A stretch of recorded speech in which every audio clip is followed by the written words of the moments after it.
자, 어쨌든 제가 경장님을 좀 모시기 전에 네. 이것저것 유튜브를 좀 많이 열어봤어요. 네. 최근 들어서 오피스텔 얘기 진짜 많이 하고 계신다는 느낌을 받아요. 네. 도대체 어떤 이유 때문에 오피스텔 시장에 대해서 이런 생각을 하게 되셨는지 네. 그 의견을 한번 들어보고 싶어요. 사실 시작하기 전에 이게 네. 슬라이드를 준비를 했는데 오피스텔 얘기하면 가장 많이 달리는 댓글이 뭐 오피스텔 지금 매물 쌓여가는데 뭐 뭔 소리 하냐 뭐 이런 악플 아닌 악플. 근데 오피스텔은 그거는 미리 말씀드릴게요. 잘 보셔야 돼요. 잘 사야 되고 이상한 뭐 지방에 있는 또는 여기랑 먼 거 막 이런 거 사면은 진짜 물린다고 하죠. 네. 그렇게 될 수 있거든요. 근데 여러분들이 보실 눈만 잘 키우시면 사실 할 수 있는 것들이 많이 있고 소액으로 할 수 있는 다주택자는 거의 유일한 거지 않을까 생각을 합니다. 왜냐면 지금은 뭐 사는데 취득세도 중과가 되고 뭐 지방 1억 이하 뭐 이런 거 빼고는 거의 유일하지 않나 생각을 하고 일단은 보시기 좀 편하도록 여기 화면을 좀 띄워가지고 네, 제 화면을 한번 제가 전화를 해볼까요? 자, 첫 번째로 제가 가져온 건 R1.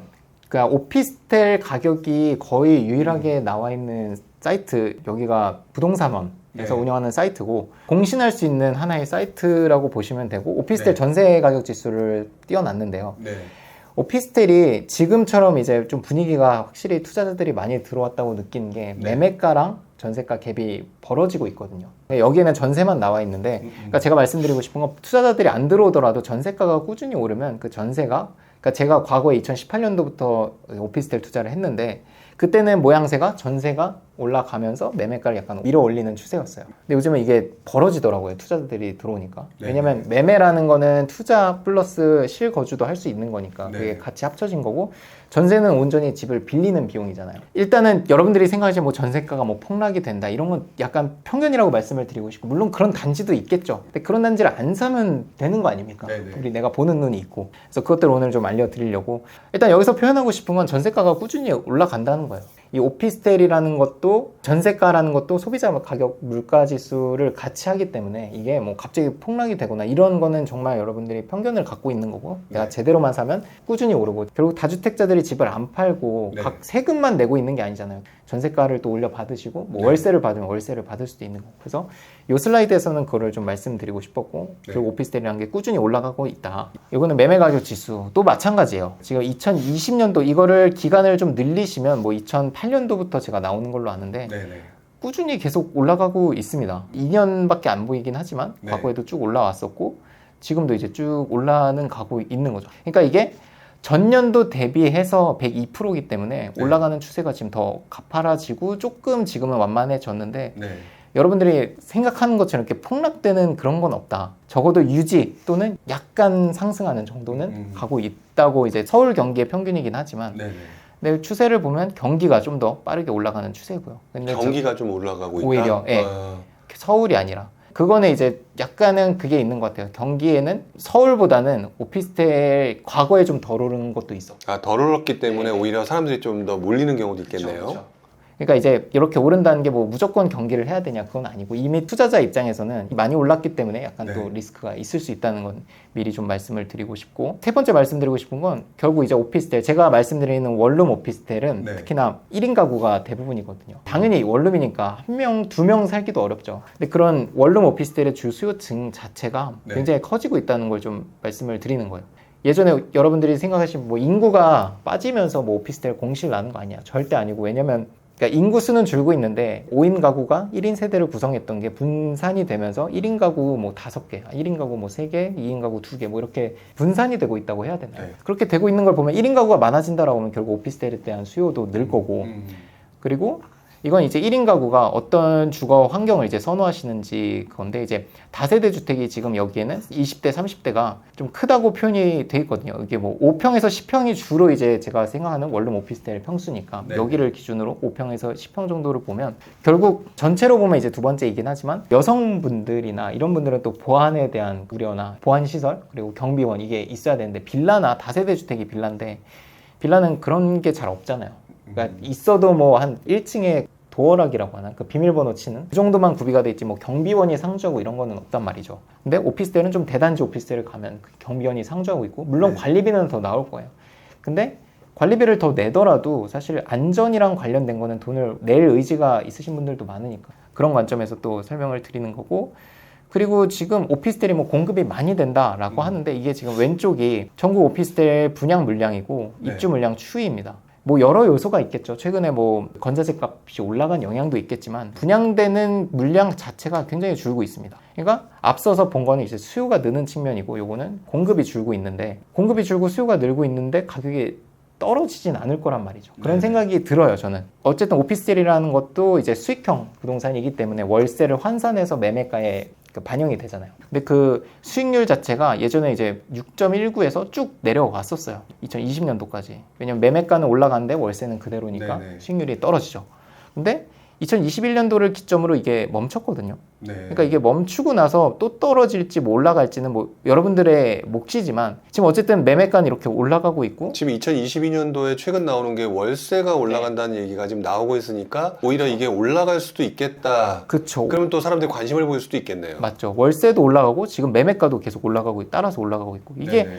사실 같이 올라간다라고 하면 우리가 안 할 이유가 없지 않나. 그리고 음. 거기에 뭐 월세를 꼭 둬야 되는 건 아니잖아요. 또 네네. 투자금을 최소화한다 그러면 전세를 둬야 되는데 그 관점에서 전세금도 좀 그 갭 차이도 좀 줄일 수 있다면 이거를 사놓고 나중에 또 이게 월세로 이렇게 바꿀 수도 있는 거고 세입자 네네. 내보내고 그리고 뭐 건자재 값 상승은 많은 분들이 아실 겁니다. 이게 진짜 큰 문제죠. 사실 뭐 네. 제 주변에도 이제 토지를 사서 건물을 올리시려는 분들이 계신데 건자재 값이 너무 올라가지고 거기에 뭐 트럭 운전기사들도 파업을 하고 자재가 와야 되는데 안 네. 와가지고 막 이게 또 지연이 되면서 또 비용이 나가고 이런 문제들이 많이 있더라고요. 근데 네네.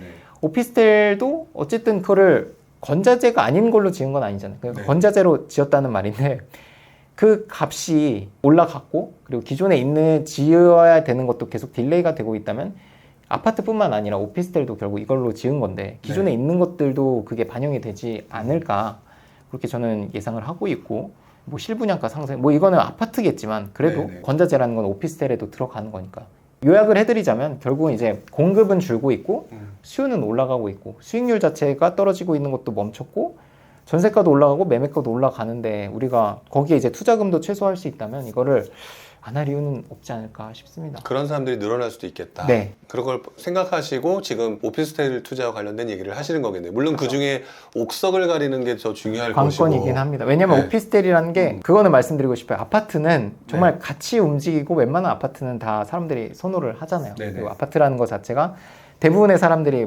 빌라나 그러니까 오피스텔보다 훨씬 더 선호하는 투자 자산이기도 하고 네네. 근데 오피스텔은 정말 투자 가치가 없는 것들도 되게 많아서 옥석을 가린다는 그 말씀을 뼈에 새기고 좀 잘 보셔야 됩니다. 잘못하면 손해를 볼 수도 있는 거긴 해요. 특히나 네. 분양 이런 거는 저는 그냥 오피스텔 분양은 진짜 그쪽에 전문가가 아니면 하지 말라고 말씀을 드리고 싶어요. 상가처럼. 사실상 우리 그 지난 몇 년간에 오피스텔 얘기를 하게 되면 3룸 이상의 중대형 오피스텔이었어요.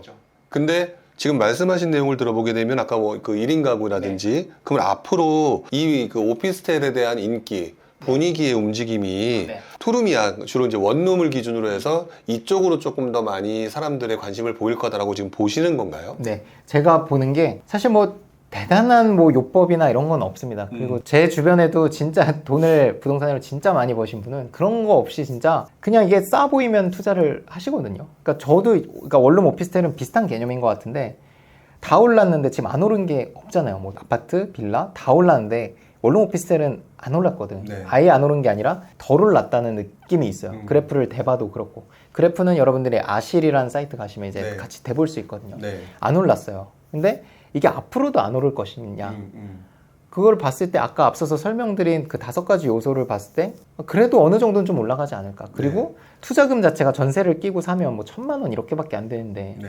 그게 1,000만 원만 올라도 수익률이 100%인 거잖아요. 아파트처럼 몇 억이 오르진 않겠지만 그래도 꾸준히 1,000만 원씩 1,000만 원씩 1년마다만 올라줘도 이게 정말 효자 노릇을 하는 거라고 생각을 하거든요. 사실 제가 오피스텔을 가지고 돈을 버는 게 그런 방식이기도 하고 그래서 말씀 주신 투룸, 쓰리룸은 이미 멀리 간 것 같아요. 오를 네. 대로 올랐고 저도 쓰리룸 오피스텔 2채를 가지고 있는데 물론 저는 쌀 때 샀지만 이제 더 오르긴 힘들 것 같아요. 아파트가 오른 그 비율만큼 좀 네. 어느 정도는 따라왔어요. 그래서 이게 더 가려면 아파트가 먼저 가줘야 되는데 아파트가 요즘 분위기가 그렇잖아요. 네네. 그러니까 더 가긴 힘들 것 같아요. 결국 투룸, 쓰리룸 오피스텔은 아파트의 대체재 상품이기 때문에 다시 또 네. 아파트로 갈 수도 있겠네요. 그쵸, 그렇게 그쵸. 중대형 그 3룸 이상의 관심을 보인다면 오히려 가격이 상대적으로 싸진 그쵸. 아파트로 갈 수도 있다. 그렇죠. 그러니까 이게 갭이 이렇게 벌어졌던 게 약간 내려오면서 좀 줄어들었으니까 네. 그게 줄어들면 당연히 더 좋은 걸 가야죠. 그런 점에서 이제 아파트의 수요가 생길 수 있죠. 그러면 지금 현재 오피스텔 시장이 지금은 상당히 투자하기 좋은 시기라고 지금 보시는 건가요? 지금 좋죠. 아직까지는 좋다고 봅니다. 음. 왜냐면 뭐 저도 지금 계속 계약서를 쓰고 있는데 네. 사실 오피스텔은 임차 수요가 그러니까 뭐 적어도 제가 투자한 데는 되게 많은 데를 하기도 했고 그리고 이게 참 좋은 게 갭이잖아요. 전세 끼고 투자를 하는 거기 때문에 이 갭을 보는데 물론 이제 갭이 무조건 적다고 좋은 건 아니지만 무조건 좋은 동네라고 갭이 막 1억씩 가 있고 이렇진 않거든요. 근데 이제 아파트 같은 거는 진짜 네. 강남의 아파트 누구나 좋다고 하는 그런 데는 갭이 막 엄청 벌어져 있잖아요. 네. 몇 억씩 벌어져 있잖아요.